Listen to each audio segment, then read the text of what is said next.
జగిత్యాల జిల్లా ధర్మపురి పట్టణంలో ఓ tent house గోదాంలో అగ్ని ప్రమాదం జరిగింది.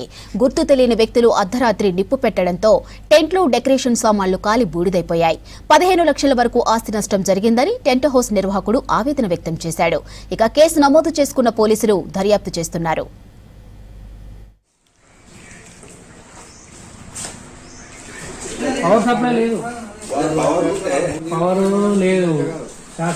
అవకాశాలు లేవు.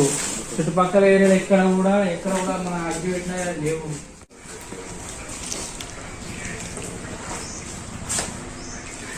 పవర్ సప్లై లేదు. నమస్కారం. గోదాంలో రాత్రి అనుకోకుండా సంఘటన జరిగింది. 3 గంటల ప్రాంతంలో గుర్తు తెలియని వ్యక్తులు నా టెంట్ హౌస్ సామాన్కు సంబంధించిన డెకరేషన్ సామాన్లు దీనిలో మినిమం 15 లక్షలకు పైగా ఆస్తి నష్టం జరిగింది.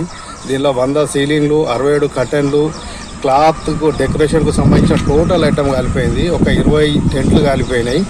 ఇది అనుకోకుండా సంఘటన ఎవరు చేశారో నాకైతే తెలియదు. కానీ నాకు 15 లక్షలకు మీద ఆస్తి నష్టం అయితే జరిగింది.